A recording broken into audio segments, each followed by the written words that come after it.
Hello, everybody.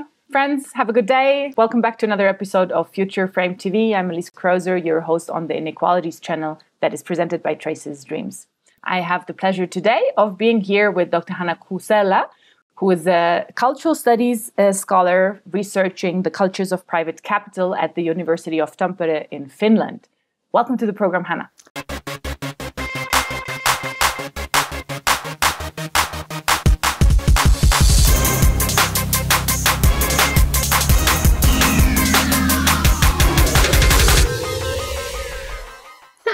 Thanks for the invitation. We're very happy to hear it from you today because we would like to know how it is to live in the allegedly most equal country of the world. Very nice, of course. Of course. Great.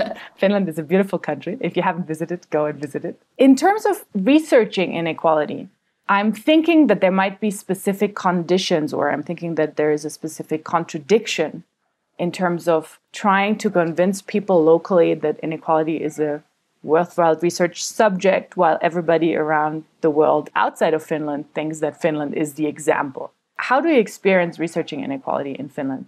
Is that a correct description, or is it totally different over there? No, I think you're very right there, because of course Finland is one of the most equal countries in the world in many respects. Or in global comparison, Finland is a quite equal country. But also we have witnessed many of the same phenomena that you have globally. That also here, especially after the 90s, the top groups have increased their shares of income and capital income and wealth. And that has kind of created a new question of elites or economic elites or the rich. So to kind of simply put in Finland, also the rich are getting richer as everywhere in the world. So that is for me, because I have studied recently the top groups. So that's kind of my explanation for doing the research, that there has been a change in the last 20, 30 years, also in Finland, even if it's not, of course, in the same. So the scale is not the same that globally, but inside Finland, the change is real. And like I said, it is exactly the top groups that are taking advantage of the economic growth.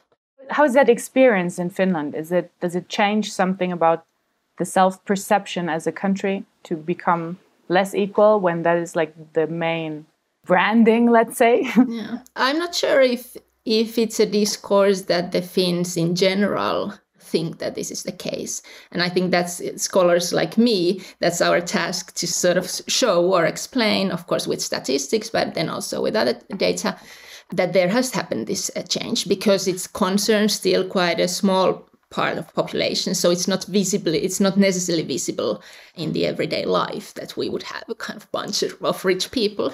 But the statistics are quite clear there. And of course, I'm interested in cultural changes. So yes, I would say that there is also a new culture of prosperity or richness, maybe of new self-made entrepreneurs and people like that. But also the old inheritors, kind of dynastic families, are maybe kind of taking a new attitude in the 21st century.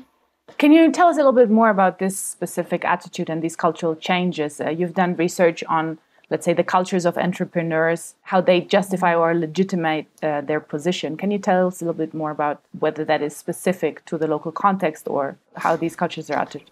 Yeah, we did with my colleague Hanna Kuusela. We did a kind of a large research project on the top earners in Finland. We studied the 0.1 top earners, and we did a lot of interviews among them and sort of tried to understand their views and their perception of the welfare state and of the Finnish society, and of course also of their wealth, how they see it, how they perceive their position. And I must say that we were quite surprised to find a culture among the top earners that was quite sort of lots of complaining and quite an aggressive take and quite critical take on the society, which was surprising in a sense that in Finland, I think still the majority of Finns are quite strongly in favor of the welfare model.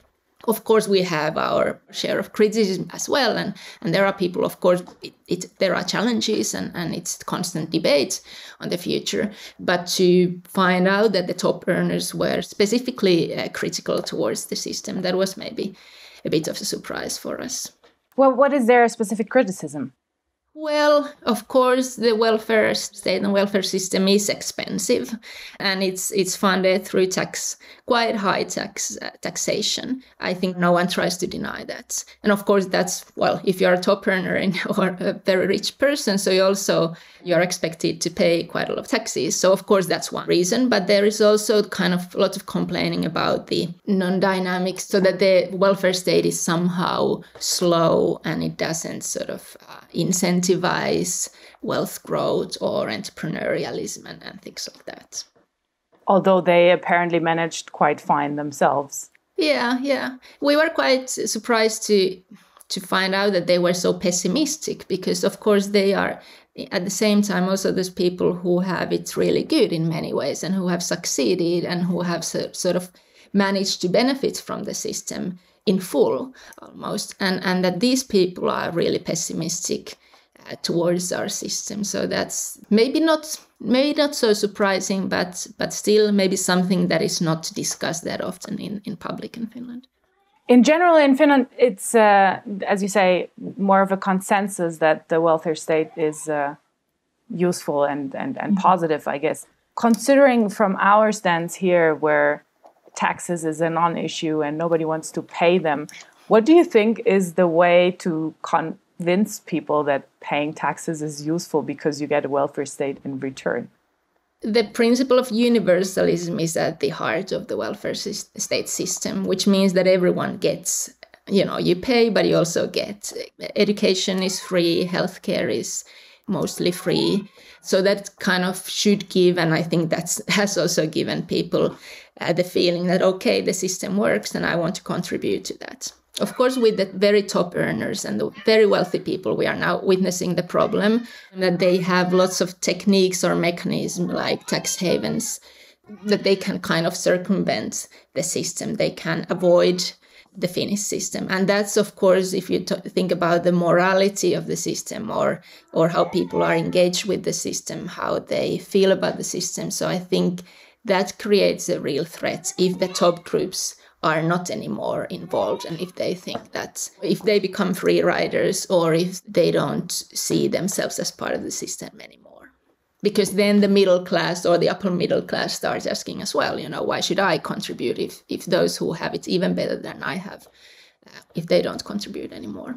What do you think managed this consensus in the first place? I mean, what enabled Finland to get this agreement, let's say, with the top earners on board, or with the top wealthy people on board, to contribute to this social pact? Yeah, there is lots of whole research tradition sort of analyzing that, what created. And of course, it was a long period of time that it took to build the system. Some scholars say there was some sort of a feeling of solidarity at the world wars. My interpretation is maybe that the elites or those who had the capital, they also understood that the social pact is sort of beneficial for them, that because then you have a peaceful society, everyone is contributing to the society. You have the labor or the pact between the capital and the labor is also beneficial for the capital because you don't have strikes and, you can negotiate most of the things. And the tradition or the culture of negotiation and tripartite system where the states and the labor markets and the employers are negotiating. So that has had a really strong hold in Finland. And that's how it was kind of built between these three parties. And that was also something we then found out in our research, that also these negotiations between the three parties, this tripartite system was severely criticized by most of the top earners. And do you think it's under threat now? You said it was under threat by this cultural change, let's say, or these opinions held by the top earners. But do you think there's a global enabler, let's say, to move these people away from a Finnish style system, allowing them to put their money offshore or whatever it is? Yeah, of course. I think there are lots of things that have put pressure on the Finnish system or the Nordic system more generally. And the globalization in many ways, because of the globalization of the labor market and the financial market, these opting out techniques for the rich. So, of course, they are all undermining the very basics of the system and bringing lots of challenges. And when you talk about the top earners or the wealthy, so for them, the context is in many ways the global economy. And then how to find this feeling that they should contribute to a local society or to a nation. So that's, of course, a challenge. And I think every country is now facing the same challenge. Yes, certainly. We've done research here 2 years ago about the preferences for inequality in the local context. And it turns out that people here prefer a lot higher equality, so less inequality than the one they actually have right now. I was wondering if you know something about data in Finland about that, or in the Nordic countries that might have a different starting point. I mean, people here don't necessarily say they want Finnish levels of equality, but it is certainly a reference point. Yeah, we don't have too much data on that. We haven't done exactly this similar kind of researchers in Finland. But yes, mostly if you have some research or surveys on the attitudes of the Finnish people, so people are usually concerned about inequalities and the growing inequalities. So it's not something that people would simply think that, okay, we are there, we are in heaven and nothing should be done. Oh, no. So I think there is a perceived feeling of inequalities and growing inequalities also in Finland. And do they concern, let's say, income or wealth inequalities, or how do they express themselves? Is it specifically social inequalities, or what is the main discourse in Finland? It's probably a mixture of all these things. Of course, I think mostly, and I think it should be also so that the discussion is very much on the very low, the lowest groups. And I think that is the kind of the main concern that every society should have. But probably there is also increasing kind of understanding that also the rich are getting richer. And that's maybe a kind of a phenomenon that should be tackled in some sense. Because, of course, wealth, it's not only wealth, but it's also power. And I think that's why growing differences or growing gaps between the income groups or wealth groups are also worth being concerned about. That's a very nice way of saying it, that wealth is not only wealth, and it's lots of other things, and especially it's also power, right? And it's probably fairly easy to see that inequality is a problem when you're in a context where, as in Mexico, almost half the population lives in poverty. Then you say, okay, we focus on looking at poverty, right? And when you ask about the kind of how the pact in Finland or how the welfare state was built, so of course I think keeping the system requires a kind of situation where the differences are not very big. Because if the differences start to grow heavily, so then the feeling of kind of whether you call it solidarity or whether you call it kind of rational pact between the social groups or the income groups, so of course it starts to shiver if differences are too big. Relatively small income and wealth differences are also a precondition for a working welfare model. That's, of course, difficult because if you want to get there, but you have to start with it, then you're in a tough situation if you don't have equality already, if you want to have it later. In general, it's probably interesting to think what could the lessons, let's say, or if there is something that can be emulated from the Finnish model for other countries that would like to become more equal. Because as you say, if you start from very unequal wealth income positions or just unequal power positions, it's difficult to get people on board to create this pact, rational or solidarity or whichever you want to call it, right? But is there something specific that can be maybe, let's say, learned from Finland or that could be adapted to other circumstances? Maybe I would start with free education or affordable education, because of course that's also a kind of a means for the different social groups to find a common ground where to discuss if people have the opportunity for education, for free education. But also something that came up in the interviews we did among the top earners, it often came up that when we asked what are the best things they find in Finland, okay, they said nature and clean nature or something. But almost everyone said also the kind of a peaceful society or the security that they feel, that they don't need bodyguards here, or they don't need to be worried about their personal security all the time. And that's something I think they understood really well, because having traveled around the globe, so they knew what what kind of really rich and wealthy people experience in other countries and how it's kind of restricting their lives, the inequalities. So that's maybe one thing I would also kind of start with, that also the elites or the very wealthy, they do understand also the good side of the welfare system and small levels of inequalities. So it's then only a question how to keep them inside the project in a way that they also feel that, okay, if they like the system and if they sort of see the benefits, so that then they also need to contribute. How do I imagine in, let's say, cultural terms, as you investigate them, the differences between a very wealthy Finnish person and a not very wealthy Finnish person? I mean, one has a golden sauna and the other one doesn't. Or, I mean, how big are these, let's say, lifestyle differences? No, it's difficult to say because in our research, but I think that's also a research result globally, that at the moment the rich don't necessarily want to show off their richness, or there is a kind of, among the rich people, there is now a tendency to speak in terms of middle-class lifestyles. And then because we only did interviews, so we don't really know if they live with their golden saunas. Because most of them said that they live very normal lives, very ordinary lives, very middle-class lives.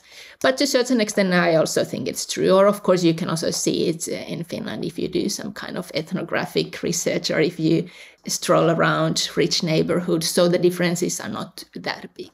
But in some sense, they might be growing because, of course, the services that are now available for, or the options and possibilities that are available for the rich globally. So they are growing, but I would still say that we don't experience culturally totally different worlds. And of course, it's once again, like I said, for example, the education system is also one kind of reason for that because the rich children don't have any private schools. They all go to the same public schools. So the children of our president and prime minister are kind of educated in the same system that the rest of us. So, of course, that also makes these differences smaller.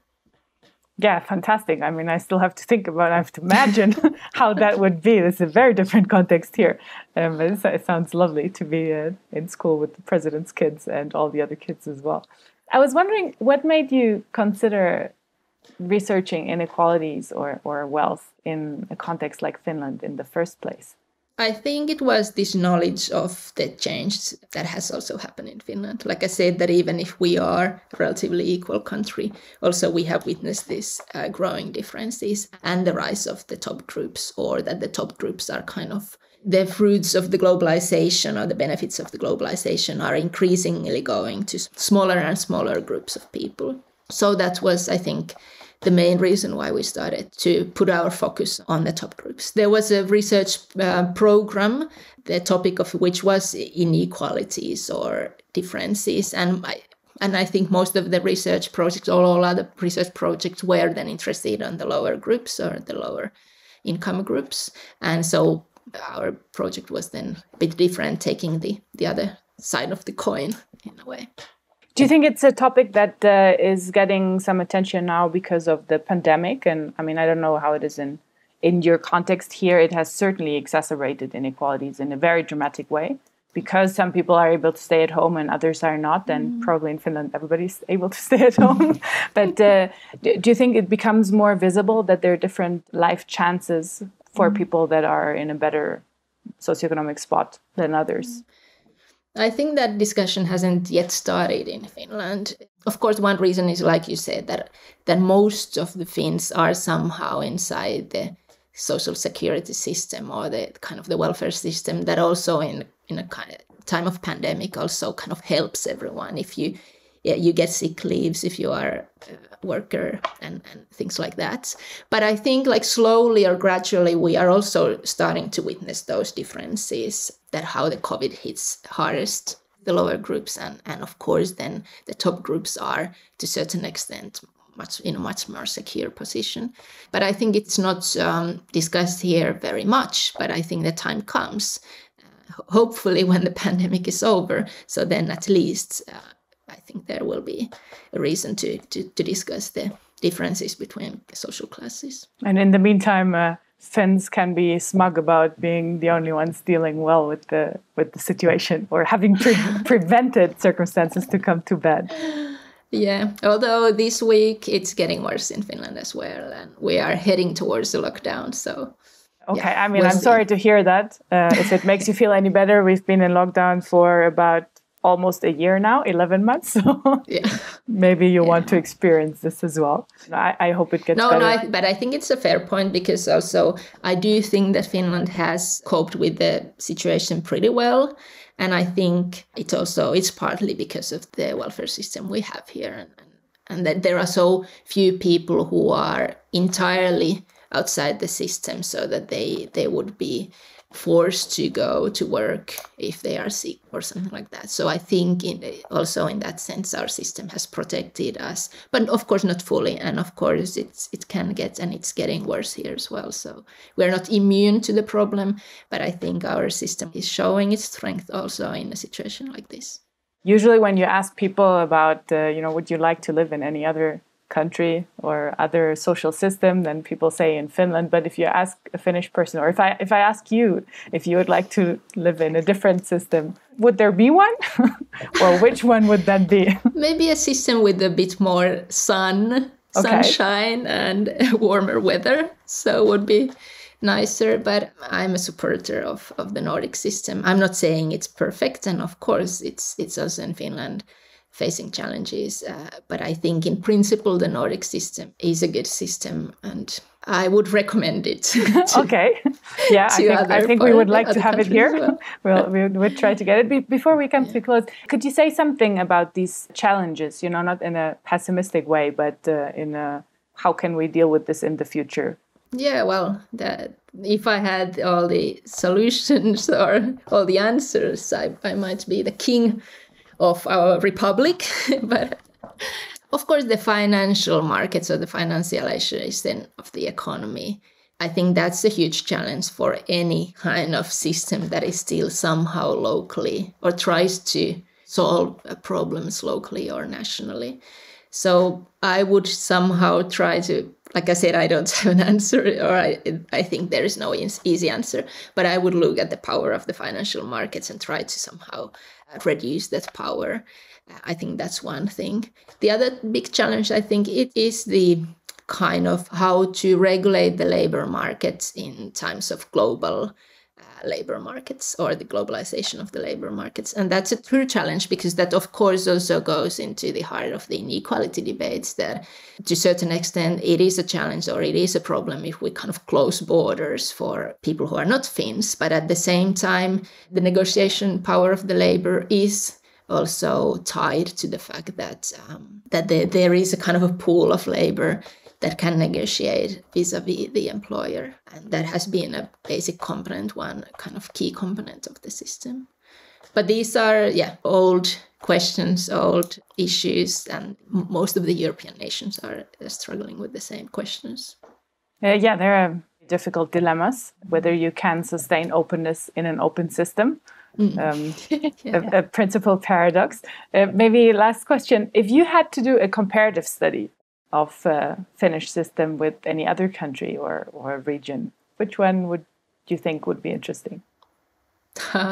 That's a difficult question, but I don't know, I would say any comparison is interesting, because of course there are also differences between the Nordic countries which can show something.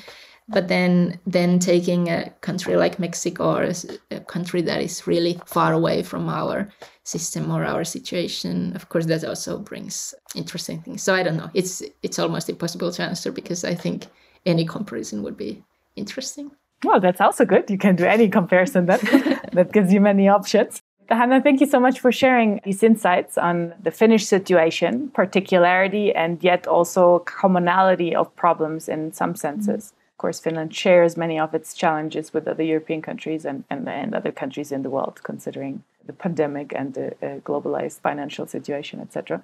But yeah, it can still be a model in many respects, and we can still all strive to have a higher and more progressive tax system and a better public education and healthcare system. Also in Mexico and in whatever country you're watching us from, which is not Finland.